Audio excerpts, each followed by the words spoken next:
Então, 1 Crônicas, capítulo 21, no versículo 18, diz assim, ó. Então o anjo do Senhor ordenou a Gade que dissesse a Davi, que subisse para levantar um altar ao Senhor na eira de Araúna, o Jebuseu. 1 Crônicas 21, agora 19. E subiu Davi conforme a palavra de Gade, que falara em nome do Senhor. Enquanto Araúna estava debulhando trigo, voltou-se e viu o anjo, e os seus 4 filhos que estavam com ele se esconderam. Então Davi se aproximou, e quando Araúna olhou e o viu, saiu da eira e se prostrou perante Davi com o rosto em terra. E disse Davi a Araúna, dá-me o lugar da eira pelo seu valor, para eu edificar nele um altar ao Senhor, para que cesse esta praga sobre o povo. E disse Araúna a Davi, toma-o para ti e faça o rei meu senhor dela o que parecer bem aos seus olhos. Olha, dou os bois para os holocaustos, e os trilhos para a lenha, e o trigo para a oferta de cereais, tudo eu dou. Mas o rei Davi respondeu a Araúna, não, antes pelo seu valor a quero comprar. Não tomarei para o Senhor o que é teu, nem oferecerei holocausto que não me custe nada. Davi deu a Araúna por aquele lugar o peso de 600 ciclos de ouro. Isso dá 7,2 kg, tá? 7,2 kg de ouro. Então Davi edificou ali um altar ao Senhor e ofereceu nele holocaustos e ofertas pacíficas. E invocou o nome do Senhor, o qual lhe respondeu com fogo do céu sobre o altar do holocausto. Então o Senhor deu ordem ao anjo que tornou a meter a sua espada na bainha. E vendo Davi nesse mesmo tempo que o Senhor lhe respondera, na eira de Araúna, o Jebuseu, sacrificou ali. E o primeiro versículo do capítulo 22 diz, então Davi disse, esta é a casa do Senhor Deus, e este é o altar de holocausto para Israel. Amém? Irmãos, eu vou dar um breve contexto aqui para a gente, tá? Se você olhar o capítulo 20, ele termina com grandes vitórias militares de soldados comuns de Davi, de soldados ordinários. Soldados comuns de Davi, alguns não estavam listados na lista dos seus valentes, terminam o capítulo 20 matando gigantes temíveis, porque Deus estava naquilo ali. Só que quando começa o capítulo 21, Davi de alguma maneira é assaltado por Satanás com orgulho no seu coração. Então talvez Davi se empolgou com as vitórias militares e ele decidiu o seguinte, ele chamou o seu capitão, Joabe, e disse assim, ó, vamos fazer um censo aqui. Vai de sul até o norte do país e faz um levantamento, um censo de toda a minha força militar, de todo o meu poderio bélico. Ora, os reis das outras nações faziam esse tipo de censo, porque eles ficavam medindo o potencial deles de fazer guerra e ficar mais rico. Mas Davi nunca tinha feito isso. Aliás, Israel nunca tinha feito esse tipo de movimento. Porque Davi sempre dependeu de Deus. Davi não dependeu de um censo para dizer, será que eu vou ou não vou? Será que eu entro nessa batalha ou não entro? Davi sempre dependeu do Senhor. E enquanto Davi dependeu do Senhor, meus irmãos, Deus sempre abençoou Davi. Mas a partir do momento que Davi começa a saber quais são as opções que ele tem na paleta de oportunidades dele, então ele fala, agora eu quero saber qual é o tamanho da minha grandeza, qual é o tamanho da minha força, e quão mais grande eu posso ser a partir disso. E aí a Bíblia diz que Satanás tentou Davi, Satanás assaltou o coração de Davi, e Davi caiu nessa isca de orgulho. Isso foi tão abominável que até o próprio Joabe, que não era muito flor que se cheirasse, falou, cara, não faz isso, que o Senhor seja contigo, mas não entra por esse caminho. Mas a vontade do rei prevaleceu. E a Bíblia diz que isso não agradou os olhos do Senhor, sabe por quê? Porque a nossa vida que agrada a Deus é uma vida sempre onde a dependência a Ele está em primeiro lugar. Você e eu, a gente não pode tomar as decisões baseado na força do nosso braço, baseado na força da nossa arrogância. É sempre na graça de Deus. É sempre entender se há interesse de Deus naquilo ou não, e não há ambição minha, pessoal. Então, quando Davi dependia de Deus, irmãos, não importava os métodos, não importava a sua força militar. Quando ele apareceu lá para enfrentar um gigante, ele não ficou medindo o poder militar que ele tinha, porque o poder militar que ele tinha era uma funda e umas pedrinhas, não era verdade? Mas o Senhor estava naquele negócio ali. Mas agora não. Agora Davi quer medir quais são as opções que ele tem, né? Quais é E é sempre assim, irmãos. Quando eu e você lembra disso? Quando eu e você não tínhamos nada, irmãos. Quando eu e você estávamos em luto, em tristeza, em pobreza, em dificuldade, em necessidade, sabe o que aconteceu? A gente tinha facilidade de reconhecer que a gente dependia de Deus. Se a gente pudesse resumir toda a humanidade, nós podíamos dizer o seguinte: existem dois tipos de ser humano. Aquele que depende de Deus e não reconhece e nem confessa isso, e aqueles que dependem de Deus e reconhecem e confessam isso. Porque no fundo todos nós dependemos de Deus. Mas agora Davi acha que não precisa mais depender do Senhor. E aí o Senhor não se agrada dele. Irmãos, quando Davi dependia de Deus, sabe o que acontecia? Ele estava no fundo da caverna chorando, ele estava fugindo do exército, ele estava sendo perseguido justamente pelo rei que ele tinha ajudado, caçado pelo exército que ele tinha salvado. E ele estava lá, né? Aos olhos do mundo, um desgraçado fugitivo, muitas vezes faminto, mas ele estava lá no fundo da caverna. E quando ele estava lá no fundo da caverna, aconteceu uma coisa muito interessante. Daquela lamentação surgia a adoração perfumada pelo Espírito Santo. E que aquilo ia ganhando os céus, irmãos. E até hoje, aquelas adorações escritas por Davi em forma de salmo, consolam e continuam consolando milhões pelo mundo afora. Mas quando ele bateu no peito e disse: não, agora eu tenho opção. Depender de Deus não é a minha única opção.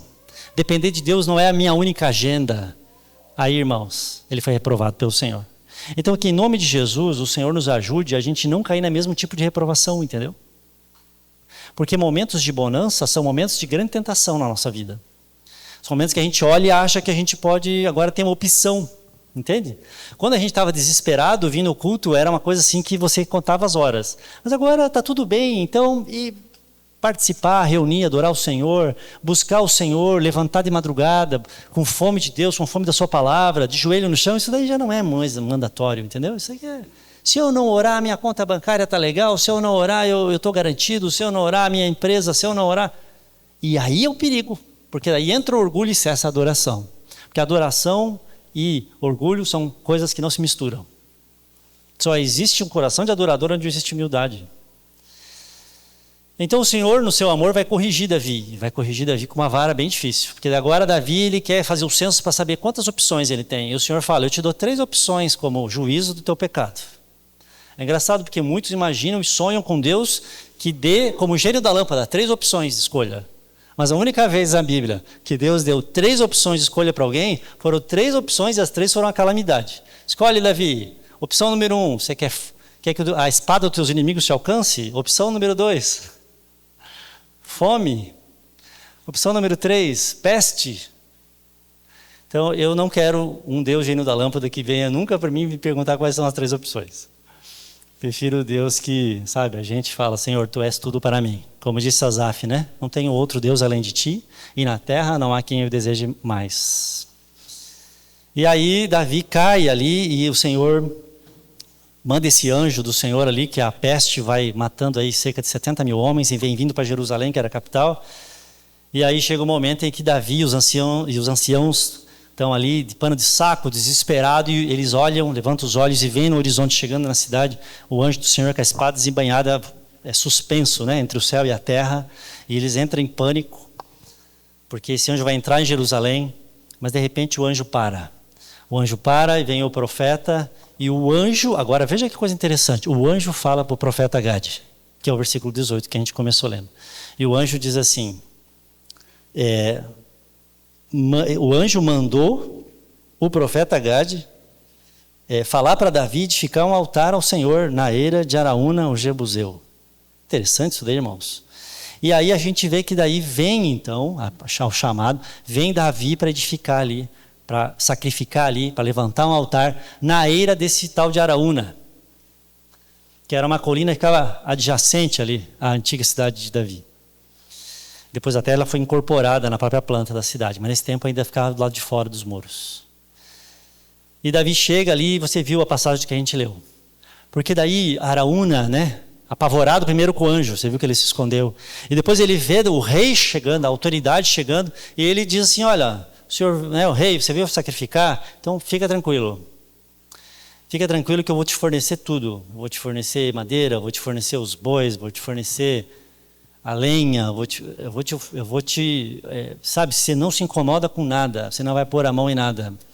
E Davi, irmãos, naquela hora de aflição, sabe, talvez eu e você pensar, poxa, que bom, finalmente uma boa notícia, né? Finalmente alguém que entendeu a minha dor, finalmente alguém que vai me dar uma força aqui.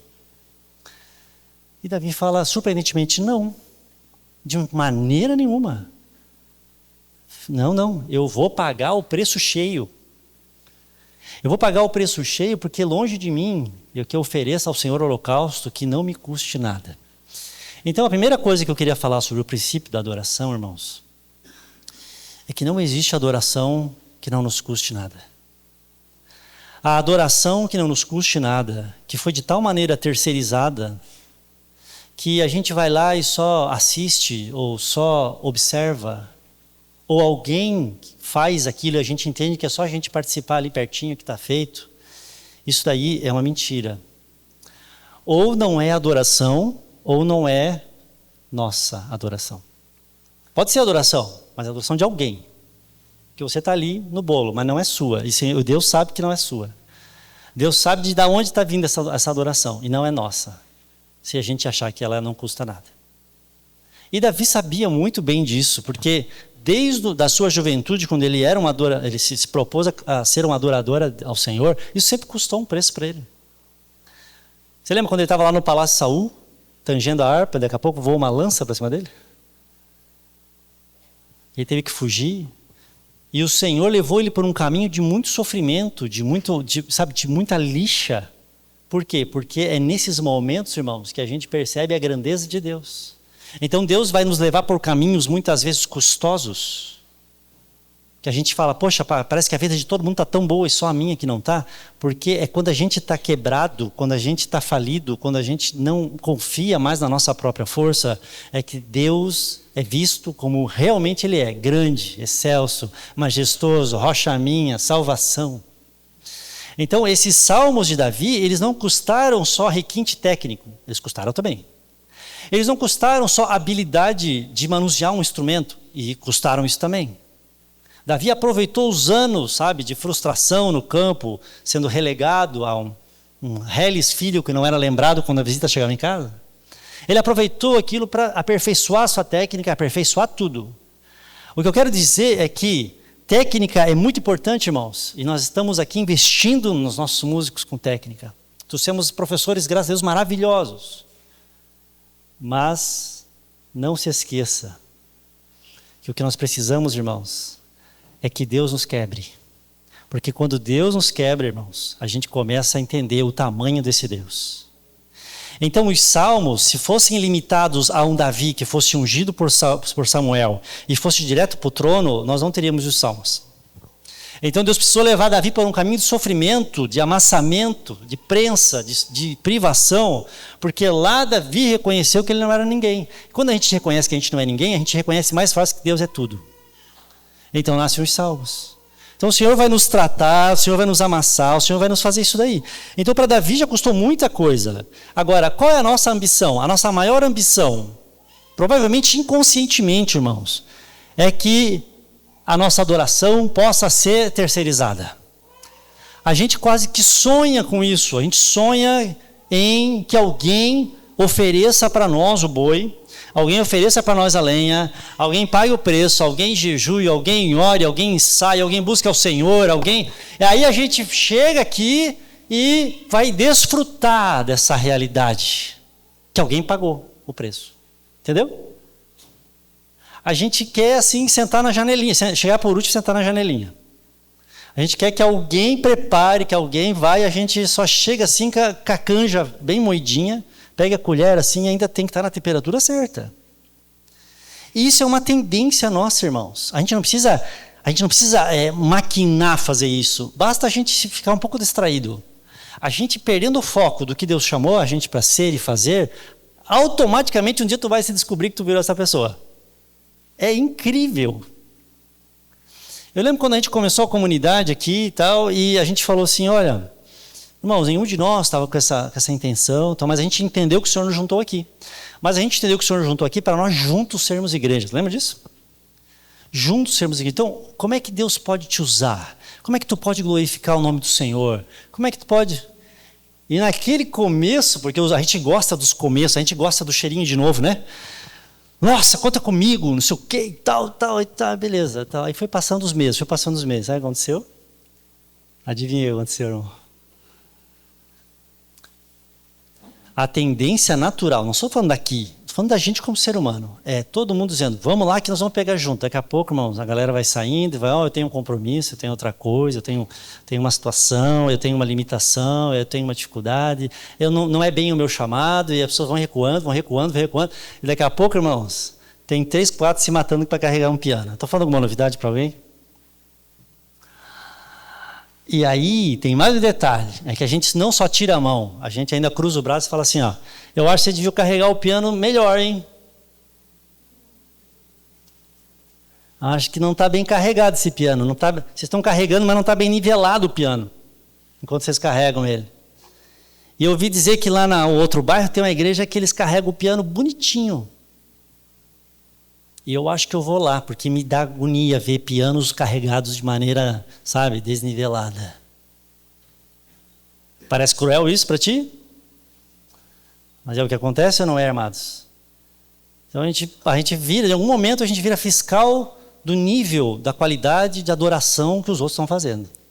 É como se Davi chegasse lá na era de Araúna e falasse assim, ó, legal então, me manda lá, me dá, é de graça? Então eu quero a sua lenha. Mas que lenha que é essa daí? É pinos? Que madeira que é essa daí? E aí a gente começa a entrar nessa cura. A gente quer que alguém... Quando eu era criança, tinha uns aniversários, irmãos, que tinha uma bexiga enorme, cheia de balinha. Vocês são dessa época, não? E aí a criançada ficava cuidando. A hora que alguém ia subir nessa cadeira, ia com a agulha lá, estourar a bexiga e ia voar a balinha para tudo quanto é lugar. Ela ficava lá, brincando, mas de olho na bexiga. Daqui a pouco chegava um adulto. Entendeu? Subia na banqueta com a agulha, chamava a criançada já estava com a camisa, assim, ó, lembra disso? E aí, pum, a hora que estourava a bexiga, era uma festa, todo mundo saía correndo. Mas 2 minutos depois não tinha ninguém lá também. Parece que era pecado comer bala em público, todo mundo saía para os cantos para comer as balas.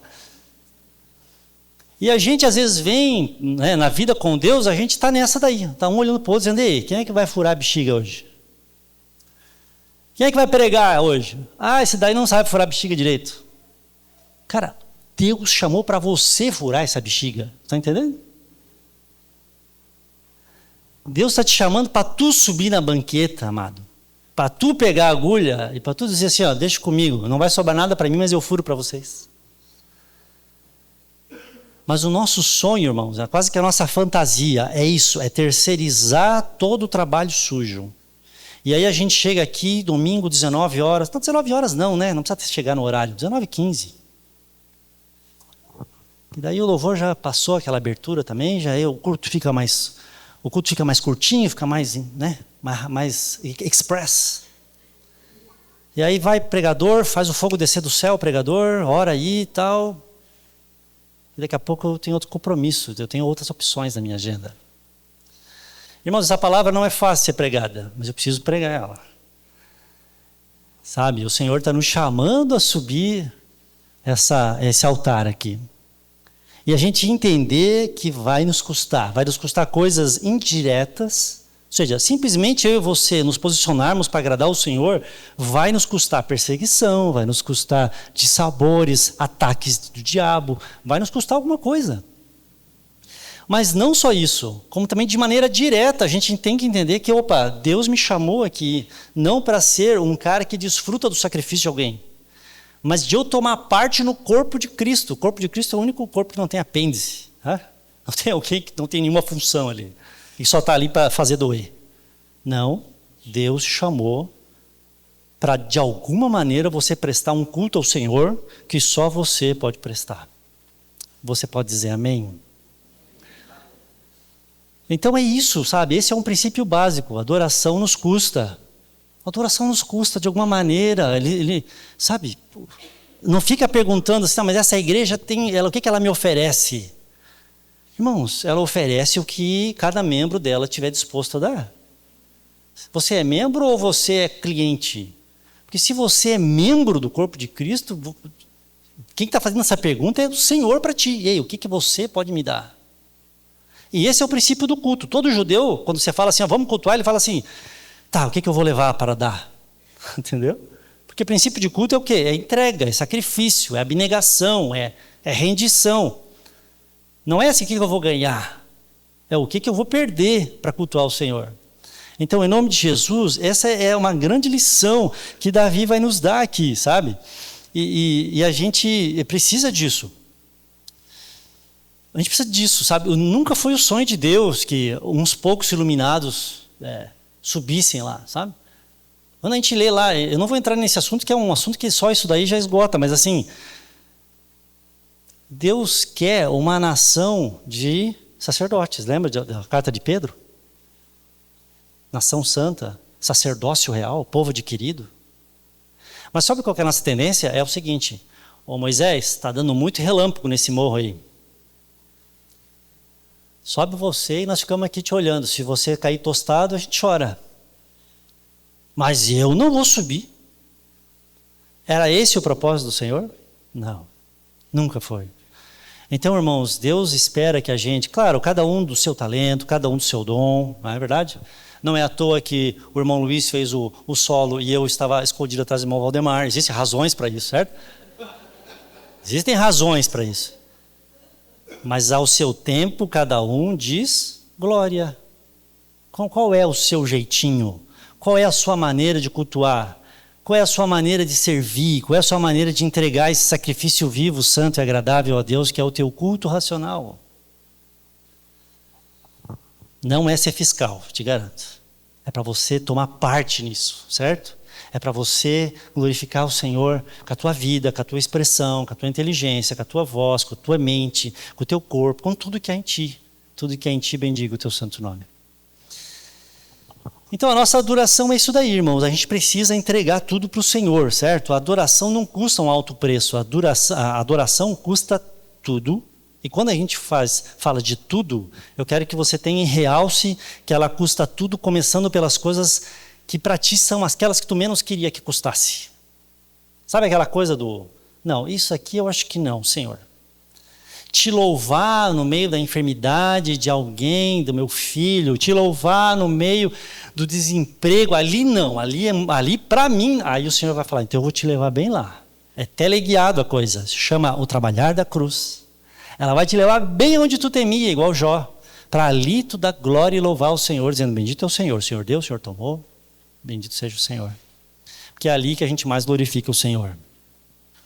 Então é isso, irmão, sem reserva, sabe? E aí quando Davi percebe e é chamado a isso, dessa entrega que custa tudo, que custa o mais precioso, que não pode ser gratuita, Deus responde com fogo do céu.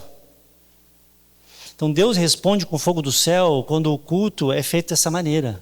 Está faltando fogo do céu na sua vida?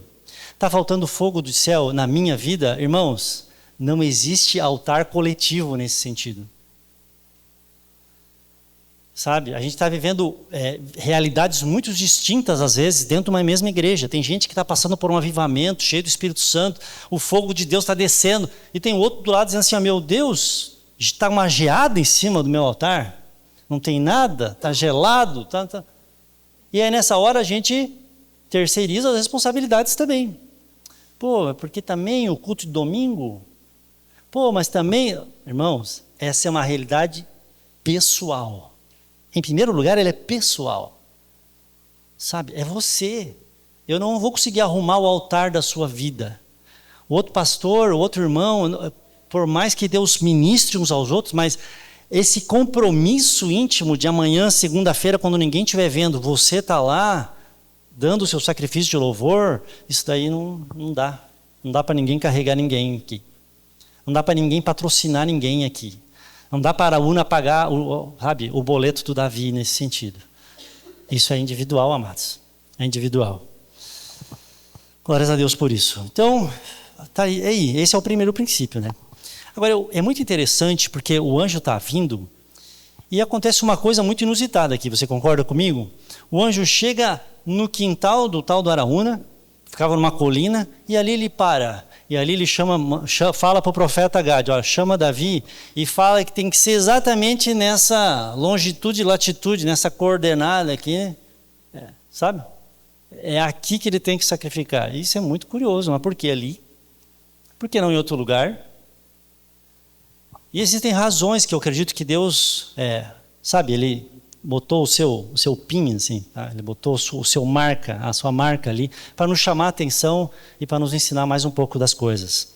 A verdade é que quando Davi percebe que ali o Senhor se agrada, daquela atitude, daquele altar, naquele contexto, Davi resolve construir o templo do Senhor naquele endereço. Então Davi compra o terreno, e o capítulo 22 começa que Davi disse, aqui é o endereço da casa do Senhor. E, irmãos, esse não é a primeira vez na Bíblia que Deus aponta para esse endereço. Isso que é curioso. Séculos antes já tinha acontecido uma coisa exatamente nesse endereço. Porque séculos antes esse endereço era chamado por outro nome. Não era chamado de Aeira de Araúna. Era chamado, sabe como? Moriá. Como é que eu sei disso? É porque em 2 Crônicas, no capítulo 3, no versículo 1, a Bíblia diz que chamava Moriá aquele lugar. Diz o seguinte, Salomão, porque daí Davi estava morto, Salomão começou a edificar a casa do Senhor em Jerusalém, no Monte Moriá, onde o Senhor havia aparecido a Davi, seu pai, lugar que Davi tinha designado na Eira de Araúna. Está entendendo? Então, a Bíblia está dizendo para nós que aquele endereço ali, da Eira de Araúna, era o Monte Moriá. O que mais aconteceu no Monte Moriá? Você lembra? Aí a gente vai ter que voltar para Gênesis capítulo 22. Porque quando a gente cruza as duas coisas, a gente vai ver o que Deus quer ministrar de maneira mais evidente, mais clara, mais realçada. Então, se você ir lá comigo em Gênesis 22, irmãos, a gente vai ver, em certos aspectos, algumas semelhanças. A primeira semelhança é o seguinte, você lembra que Davi estava no top da sua vida? Quando o orgulho entrou no seu coração? E aconteceu toda aquela sucessão de eventos? Bem, em Gênesis 22, tem um cara que realmente falou assim, agora eu estou com o meu burro amarrado na sombra. Agora, ufa, finalmente eu vou ter um pouco de paz na minha cabeça. O nome desse homem era Abraão.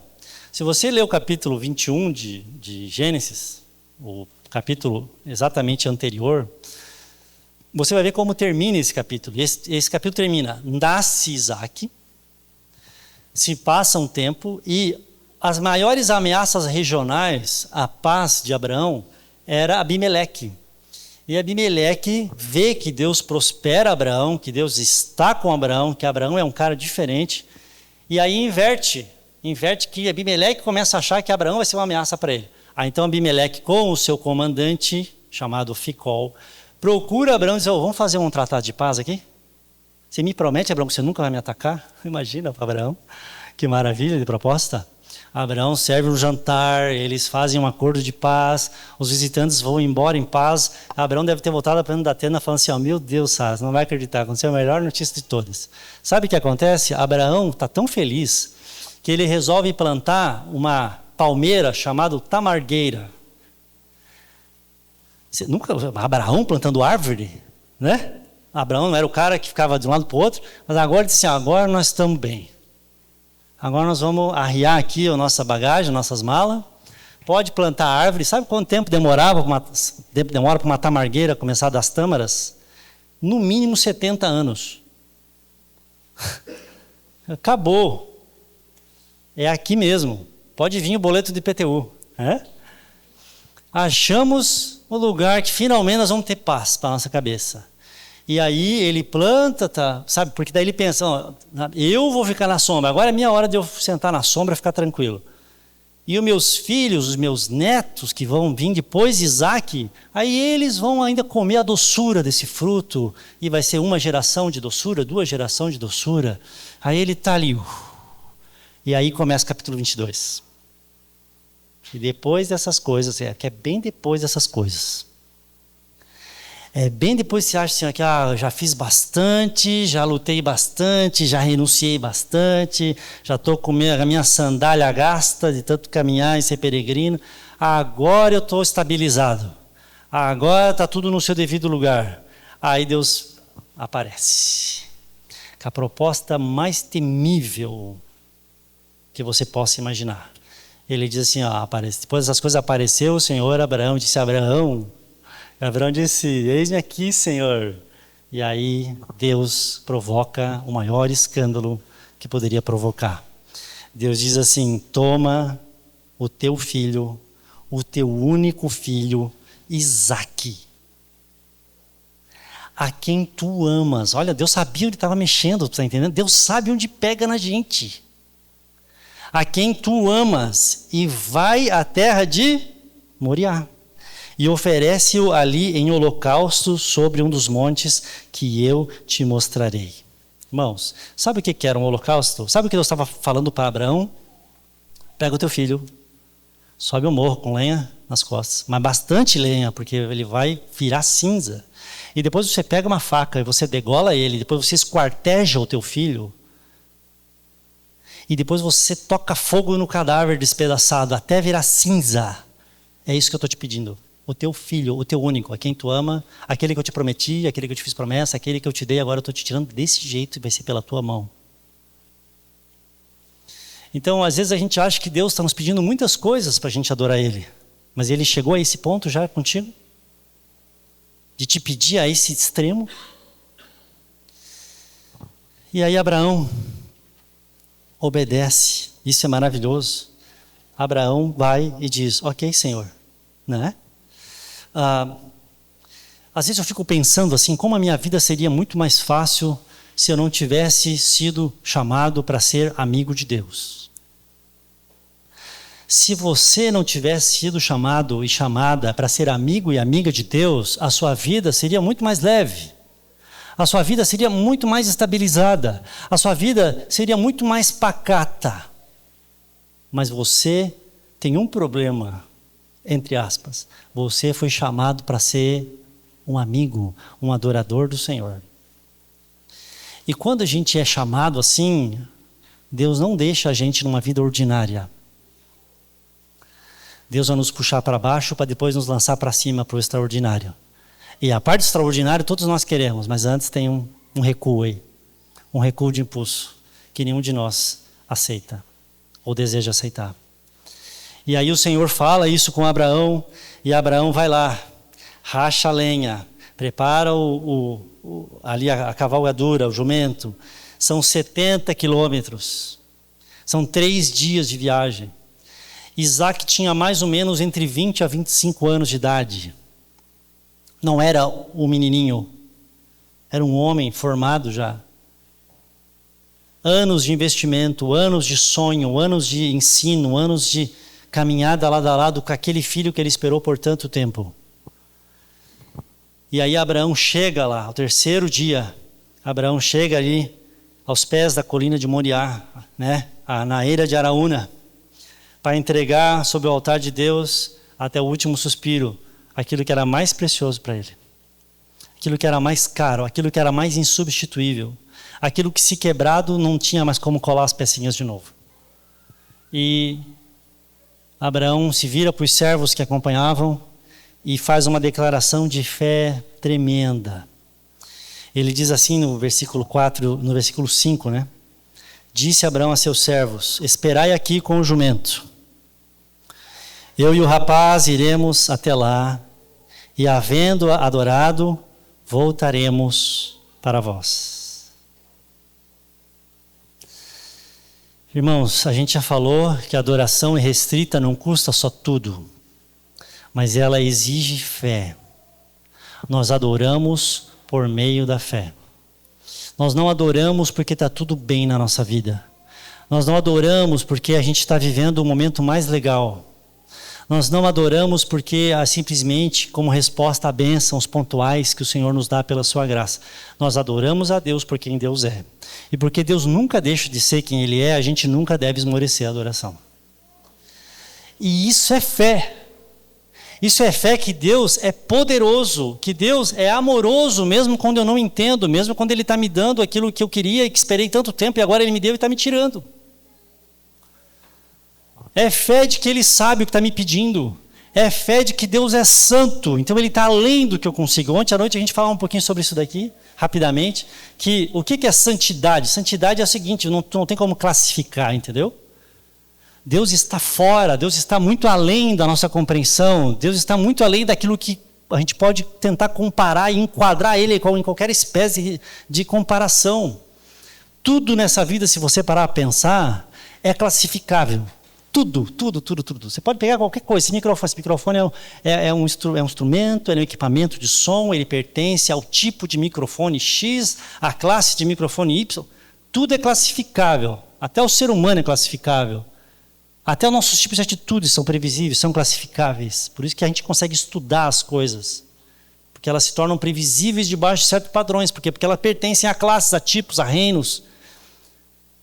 E o que os anjos gritam quando estão na presença de Deus é o seguinte: eu não consigo classificar Ele. Ele não é um Deus, Ele não é o maior Deus como no sentido de o maior dentre iguais, sabe? Ele não é uma coisa que você possa abarcar.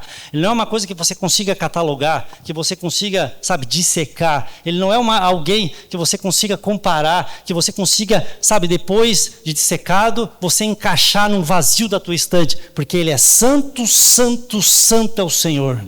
Tem todas as coisas e tem Ele a parte de tudo. Ele está separado de tudo. Ele é além de tudo, por isso que Ele é santo. Então eu não entendo o que Deus está fazendo, porque a minha mente não é, sabe? A minha mente é classificar, a minha mente é pequenininha, a minha mente está lá, numa subdivisão que você, ou a ciência, ou qualquer coisa quer fazer. Mas eu sirvo a um Deus santo. E essa fé nesse Deus santo me faz adorá-lo mesmo quando eu não entendo Ele. Então Abraão diz, olha, nós vamos adorar a esse Deus... E depois eu e o Isaac, que eu vou subir a montanha, degolar, esquartejar, né? Ele não falou isso, mas ele sabia que estava no coração dele, o encargo e a ordem de Deus para ele. Então o que Abraão está falando é o seguinte, em outras palavras, eu vou subir um monte, eu vou degolar o meu filho, amarrar ele na lenha, degolar o meu filho, vou esquartejar ele, vou tocar fogo, ele vai virar cinza, mas eu e ele vamos descer junto desse monte do mesmo jeito que a gente subiu. Isso daí se chama, sabe o quê? Fé. Fé é a certeza das coisas que se esperam, convicção das coisas que não se veem. E por que Abraão tinha tanta certeza? Porque em Isaac será chamada a tua descendência. Então Deus tinha dado uma promessa, vai ser através de Isaac. Então Abraão chegou na seguinte lógica, e essa é a lógica da fé. Se Deus está me mandando matar Isaac, e a minha descendência será no nome de Isaac, eu vou matar ele, ele vai virar pó, ele vai virar cinza, a rajada de vento do topo da colina vai espalhar essa cinza, não vou nem mais ver a cor. Mas Deus vai trazer ele de volta à vida, porque em Isaac será chamada a minha descendência. Como é que eu sei disso? É porque está nas Escrituras. Hebreus capítulo 11, versículo 17 diz que pela fé, Abraão, quando posto à prova, ofereceu Isaac. E ele estava mesmo a ponto de sacrificar o seu unigênito, aqui, né, a quem se tinha dito, em Isaac será chamada a tua descendência. Por quê? E aí o versículo 19 de Hebreus 11 vai explicar. Porque Abraão considerou que Deus era poderoso para ressuscitá-lo dentre os mortos.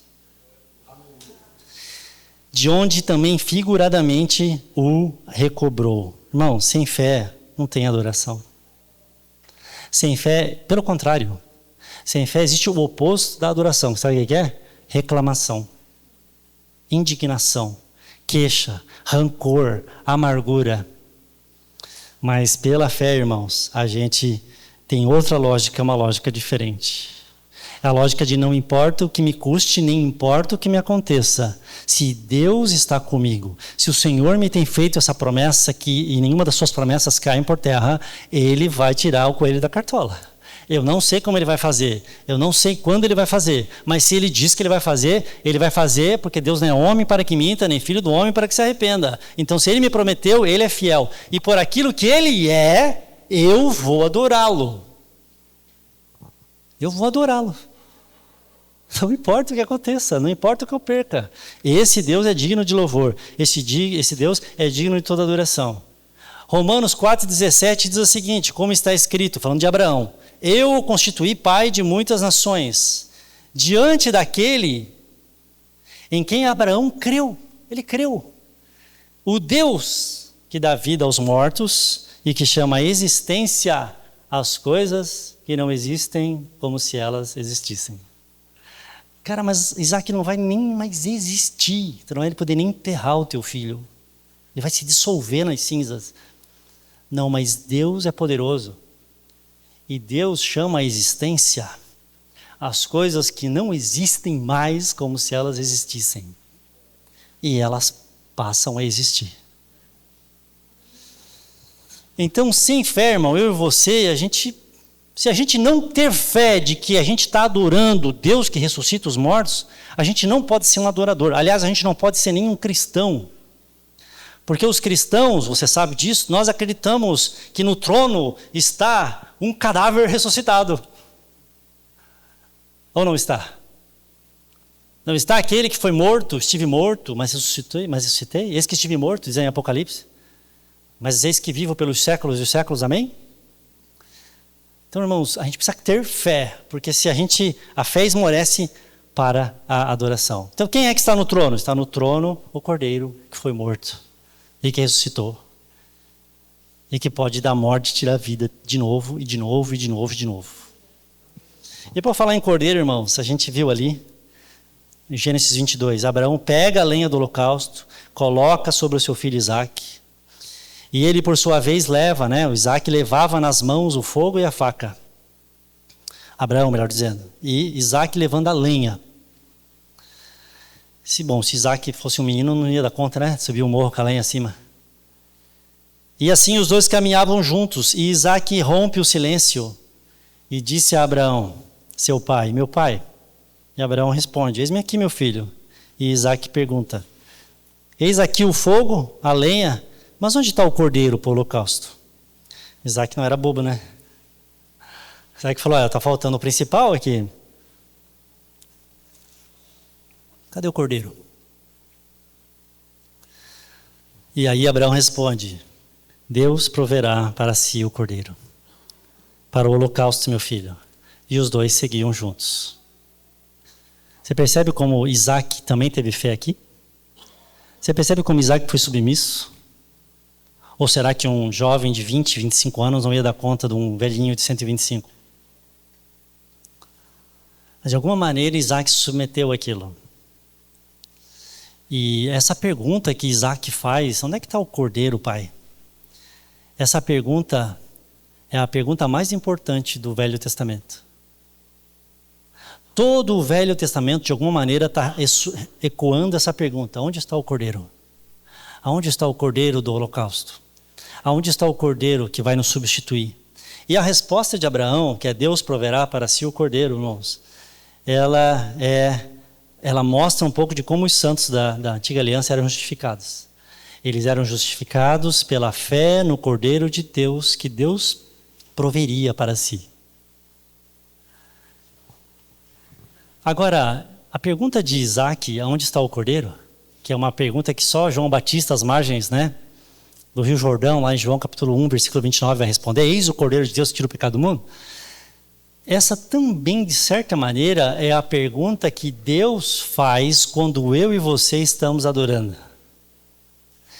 Eu e você estamos adorando e o Senhor olha para aquilo e fala assim, onde é que está o cordeiro?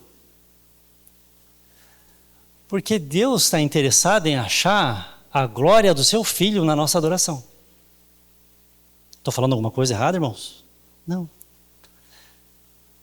E é uma crise, irmãos, porque daí existe muito, infelizmente, na igreja brasileira em geral, existe muito barulho, muita coisa, muito fogo de artifício. Mas quando você para e começa a prestar atenção no conteúdo, você não acha ali o cordeiro. E o interesse de Deus é no cordeiro. Por quê? Porque o cordeiro é digno, irmãos. O cordeiro é digno. Então, quando você olha por esse ângulo para Gênesis 22, eu já estou quase encerrando, irmãos, diz o seguinte, quem é o cordeiro que Deus proveu para si? Jesus disse em João capítulo 8, versículo 58, Abraão viu o meu dia e se alegrou, e exultou com grande alegria. E o pessoal disse para Jesus, você não tem nem 50 anos, como é que Abraão te viu? É porque Abraão, de alguma maneira, teve revelação do Senhor Jesus. Agora, quem é o cordeiro que Deus proveria para si? Irmãos, o cordeiro que Deus haveria de prover e já proveu para si na cruz do Calvário, A semelhança de Isaac, ele também é o filho unigênito. O filho amado do seu pai. O filho que é o herdeiro de todas as coisas. Ele é, irmãos, aquele que, como Isaac, se submeteu à vontade do pai, se entregou. É aquele que, à semelhança de Isaac, aceitou que o pai colocasse a lenha sobre os seus ombros, uma lenha chamada cruz. E com aquela lenha sobre os ombros, ele subiu também a colina pedregosa, não Moriá, mas uma outra colina ali nas redondezas chamada Calvário. E quando ele chegou lá em cima, ele voluntariamente também se deitou sobre a lenha do seu sacrifício até que o erguessem, pregado em forma de cruz. Mas as semelhanças terminam aqui, irmãos. Porque naquele momento em diante, não houve o brado de um anjo no céu dizendo, não faças isso. Porque o cordeiro que Deus proveu, irmãos, ninguém livrou ele. Ninguém o poupou. O pai virou o rosto. E o filho, o cordeiro, foi ferido. E sangrou até a última gota, até que só restasse sangue e água, como disse João. Ah, irmãos, esse é o cordeiro que o pai proveu para si. E diferente de Isaac, irmãos, sabe, não apareceu um outro cordeiro. Diferente de Isaac, o cordeiro que Deus proveria, ele não disse, cadê o cordeiro? Porque ele sabia onde estava o cordeiro. Ele era o cordeiro de Deus que tirou o pecado do mundo.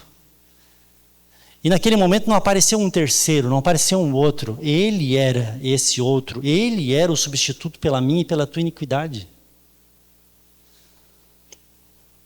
Então, em meio a todo som, em meio a toda voz, em meio a toda melodia, em meio a todo sacrifício, em meio a toda rotina, em meio a todo pensamento, Deus está perguntando, onde é que está o cordeiro? Naquilo que você está fazendo, naquilo que você está servindo, Ele está falando, onde é que está o cordeiro aí? No meio do seu testemunho de vida, o Pai está perguntando, onde é que está o cordeiro? É isso que é aí que mora o interesse de Deus, as afeições do Pai. E, irmãos, o Cordeiro merece estar presente no nosso louvor e adoração. Ele é digno. É por isso que quando a gente chega em Apocalipse 5, a gente vê uma voz, vi e ouvi uma voz de muitos anjos ao redor do trono, dos seres viventes e dos anciãos, cujo número era milhões de milhões, milhares e milhares, proclamando em grande voz. O que vocês acham que ele estava proclamando, irmãos? Que digno é o Cordeiro, que foi morto, de receber o poder, a riqueza, a sabedoria, a força, a honra, a glória e o louvor. Então, irmãos, eu vou finalizar aqui dizendo o seguinte, a primeira menção que a Bíblia faz sobre amor, a palavra amor, uma palavra ligada ou derivada do termo amor, é aqui em Gênesis 22. Quando Deus fala para Abraão, pega o teu filho, o teu único filho, a quem tu amas, e oferece-o ali, em holocausto. Então, se a gente pudesse ler a Bíblia só de Gênesis 1 até o capítulo 22, e nos perguntasse assim, o que a Bíblia ensinou para você sobre amor, nós poderíamos dizer o seguinte, que amor é o filho amado pelo Pai sendo oferecido em sacrifício. Tem melhor definição de amor do que essa? Mas, curiosamente, irmãos, a primeira menção que a Bíblia fala sobre, dessa palavra adoração, também está nessa mesma passagem, que é aquela que nós lemos ali. Eu e o moço, eu e o meu filho, esse filho amado, nós subiremos, adoraremos e sairemos, voltaremos juntos, desceremos juntos esse mesmo morro que vamos subir. Então, se nós pudéssemos dizer o que a Bíblia ensina sobre adoração, nós diríamos o seguinte, adoração é contemplarmos pela fé o Filho amado que uma vez por todas foi oferecido em sacrifício, surgindo ressuscitado ao lado do Pai, depois de tudo, e descendo o monte do sacrifício, vindo ao nosso encontro. É contemplar o Filho amado do Pai oferecido em sacrifício uma única vez por todas, agora ressuscitados já após o sacrifício, vindo vivo junto à destra do Pai, descendo o morro ao nosso encontro. E quando a gente contempla tamanha glória, é impossível a gente não dobrar os joelhos. E ninguém precisa ficar aqui, levanta a mão. Vamos lá, pessoal. Ninguém precisa bombar você. Porque você está com os olhos fixos no autor e consumador da sua fé, o qual pela alegria que ele estava proposto suportou todo o desprezo e ignomínia, mas está agora assentado à destra de Deus, Pai. A Ele seja a honra, a Ele seja a glória, a Ele seja o louvor. Sabe como é que termina, irmão, o capítulo 22, já que estamos falando que é um capítulo tão rico, que fala de amor, que fala de adoração? Ele termina o seguinte: quando eles estão indo junto para casa, vem alguém e dá a notícia para Abraão. Sabe qual é a notícia que é dada para Abraão? Nasceu Rebeca. Quem é Rebeca, irmãos? Quem viria a ser Rebeca? A noiva do filho. Porque é depois do sacrifício que ele faz, tipológico, é depois que Cristo vai ao Calvário e derrama o seu sangue ali como nosso substituto. Sabe quem aparece, irmão? A noiva. O povo de Deus. É depois que, agora falando da tipologia de Davi, é depois que Davi oferece o sacrifício irrestrito, aquele sacrifício que Deus aceita com fogo do céu, é depois disso que acontece, sabe o quê? Davi fala assim, ó, esse é o lugar do povo de Deus. Quem é o povo de Deus, irmão? É a noiva. Está entendendo como as coisas se conectam? Então, irmãos, o cordeiro que estava por se manifestar, o cordeiro que Deus proveria para si, sabe o que aconteceu? Ele já se manifestou, ele já se encarnou, ele já viveu, ele já subiu o Monte Caveira, ele já derramou o seu sangue em nosso favor, ele já foi enterrado, ele já ressuscitou, ele já está por voltar à destra do Pai, e ele está perguntando, cadê minha noiva? Cadê a noiva dele, irmão? Eu acho que ele não vai te achar assim, dessa timidez toda. Cadê a noiva dele, gente? Cadê a casa de Deus? Você sabia que o tabernáculo de Davi era o tabernáculo mais barulhento que se pode imaginar? Porque Davi introduz uma coisa que até então não tinha. Sabe o que é? Canto, canto, louvor, canto, canto, louvor. Vamos botar um turno 24 horas por dia. Se você morasse naquela época, você não queria morar perto do templo de Davi, rapaz. Porque era uma perturbação. Era canto de noite, canto de dia, quando um ficava rouco, sai, muda o outro, é outro turno. E a Bíblia, a história diz que eles ficavam, sabe como? Em filas. Filas para cá, o irmão Valdemar na frente, o Theo atrás, né? E depois fila para o outro lado, e eles ficavam olhando para o altar do holocausto, para a vítima inocente sangrando, e ali o Espírito Santo enchia os filhos de Asaf, enchia os filhos de Corá, enchia as pessoas, e eles começavam a salmodiar a Deus, porque grande é a sua misericórdia de geração em geração, porque Ele é a nossa rocha, porque não temos ninguém mais além de Ti, porque até o pardal encontrou casa, a andorinha ninho para si, e eu junto aos Teus altares, Senhor, e eles cantavam a graça, cantavam, sabe, tinha cheiro de sangue essa música, mas não dava para acessar, irmãos, quando eu e você somos colocados diante da cruz do Calvário e vemos o tamanho, a glória e a dignidade do nosso Cordeiro, não tem como ficar quieto, não tem como ficar indiferente, não tem como ficar desinteressado, não tem como ficar econômico. Fique de pé, por favor, em nome de Jesus. A Bíblia diz que Deus tem um interesse no seu coração. Sabe qual é o interesse de Deus? Diz lá em Atos capítulo 15, citando uma profecia, ele diz, o Senhor, depois disso voltarei e reedificarei o tabernáculo caído de Davi. E reedificarei as suas ruínas, e eu o restaurarei, para que o restante da humanidade busque ao Senhor, juntamente com todos os gentios sobre os quais tem sido invocado o meu nome. Deus quer descer fogo do céu aqui. Deus quer que o nome dele invocado nessa congregação, sabe, seja respondido com fogo de aceitação da parte do Pai. Mas para isso, irmãos, quem tem que estar sob o altar, no centro da nossa vida, sabe, não de maneira econômica, não de maneira contida, mas de maneira irrestrita, de maneira generosa, de maneira calorosa, tem que ser o Cordeiro de Deus que tira o pecado do mundo. Sabe, não se controle, mas sabe o que é, pastor? É a minha expressão, amém? Fica fiel à sua expressão, mas não diz que é a sua expressão quando você vai lá no jogo do Jack e grita lá, porque lá a tua expressão é aquela. Aí vem para cá, não, é porque é minha expressão. É? Bom, então apaga lá o vídeo de você do jogo do Jack. Entendeu? Eu, quando sinto Deus, cara, eu quero me encolher e chorar até não aguentar mais. E você está do meu lado, você não me ouve chorar. Mas se a tua expressão, irmão, é expansiva, pode se expandir aqui também. Ele é digno, irmãos, do louvor do nosso corpo. Amém? E se começa às 7, irmão, eu vou tentar chegar às 10 para as 7. Para ter 10 minutos a mais de louvor por esse Jesus. Aleluia. Você está entendendo? Não vou ficar ninguém esperando a bexiga, irmão. Eu vou subir o morro com a agulha na minha mão. Vou falar, onde é que está esse Jesus? Eu não quero mais viver no estouro da bexiga dos vizinhos, irmãos. Eu quero subir o Monte Moriá com a agulha e explodir essa bexiga. Está entendendo a alegoria, né? Vai sair por aí, o pastor falou, a pregação da bexiga, rapaz. Deus está aqui conosco essa noite. Vamos louvar a Ele, vamos adorá-lo.